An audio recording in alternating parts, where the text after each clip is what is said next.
మొదటి అప్డేట్ చూస్తున్నాం ఎన్టీవీలో మనం పోస్టల్ బ్యాలెట్ పూర్తయింది. పోస్టల్ బ్యాలెట్ కి సంబంధించినటువంటి కౌంటింగ్ పూర్తయింది. 101 పోస్టల్ బ్యాలెట్లు వచ్చాయి. సో ఈ 101 పోస్టల్ బ్యాలెట్లో కాంగ్రెస్ ఆధిక్యం కనబరుస్తుంది. మా ప్రతినిధి సతీష్ జాయిన్ అవుతున్నారు కౌంటింగ్ కేంద్రం నుంచి. పోస్టల్ బ్యాలెట్ల లెక్కింపు పూర్తయింది. అలాగే అక్కడ ఏర్పాట్లకు సంబంధించి సతీష్ దగ్గర ఉన్న అప్డేట్స్ తెలుసుకుందాం. సతీష్.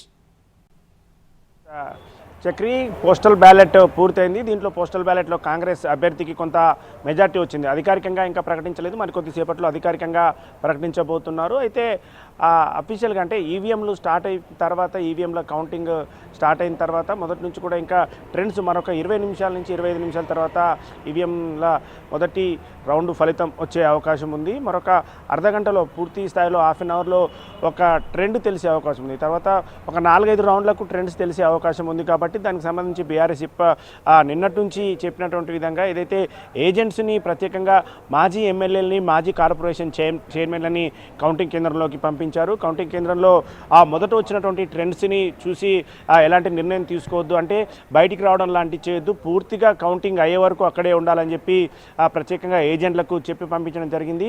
దాంతోపాటు ఏదైతే ఈవీఎంలు ఓపెన్ చేస్తున్నటువంటి సమయంలో అక్కడ కౌంటింగ్ పోలింగ్ జరిగినటువంటి టైంలో ఉన్న ఓట్లకి అక్కడ ఈవీఎం ఓపెన్ చేసిన తర్వాత ఉన్న ఓట్లకి సరి చూసుకోవాలని ప్రత్యేకంగా చెప్పారు. దాంతోపాటు ప్రకటించిన తర్వాత తమకు ఎక్కడ అనుమానం కలిగినా సరే ఆ ఫలితం ప్రకటించకుండా చూడాలి, ఇటు ఎన్నికల అధికారులకు అదేవిధంగా పార్టీకి ఇన్ఫర్మేషన్ ఇవ్వాలని చెప్పి కూడా సూచనలు చేయడం జరిగింది. ప్రత్యేకమైనటువంటి సూచనలు జారీ చేసి ఇటు మాజీ ఎమ్మెల్యేలు, మాజీ కార్పొరేషన్లని అక్కడ ఉంచడమంటే బొటాబోటీ మెజార్టీ వచ్చే అవకాశం ఉందని చెప్పి పార్టీ భావిస్తుంది. ఇటు కాంగ్రెస్ అభ్యర్థి కూడా కొద్దిసేపటి క్రితం లోపలికి వెళ్తున్నటువంటి సమయంలో చెప్పారు, బీఆర్ఎస్ మాజీ ఎమ్మెల్యేలు పంపిస్తే మాకు మాజీ ఎమ్మెల్యేలు ప్రస్తుతం ఉన్నటువంటి మంత్రులు మాకు ఉన్నారనే విధంగా చెప్పారు. అయితే మరొక వైపు బీఆర్ఎస్ అభ్యర్థి కూడా చాలా కాన్ఫిడెంట్గా చెప్తూ లోపలికి వెళ్ళింది. గెలుస్తాం, చూడండి గెలుస్తున్నాం మనం అంటూ బీఆర్ఎస్ అభ్యర్థి సునీత చెప్తులేదు. ఇదే కాన్ఫిడెంట్ కొనసాగుతూ వస్తుంది. ఇటు కాంగ్రెస్ అభ్యర్థి అదేవిధంగా బీఆర్ఎస్ అభ్యర్థి కూడా కాన్ఫిడెంట్గా చెప్తున్నటువంటి ఈ టైంలో ప్రస్తుతం పోస్టల్ బ్యాలెట్కి సంబంధించి పూర్తయింది. పోస్టల్ బ్యాలెట్లో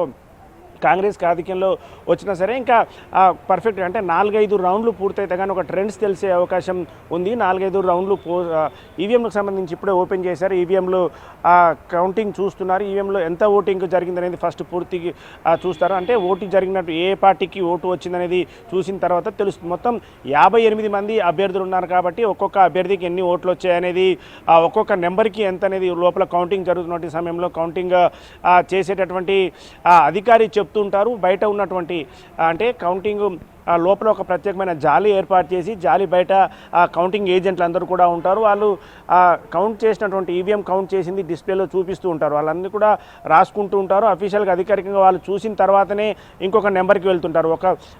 ఒకటో నెంబర్కి ఎంత, రెండో నెంబర్కి ఎంత అనేది పూర్తిగా చెప్తుంటారు. ఆ విధంగా వచ్చిన తర్వాతనే ఇంకొక ఈవీఎంకి వెళ్ళే అవకాశం ఉంది. కాబట్టి పూర్తి స్థాయిలో 58 మంది అభ్యర్థులు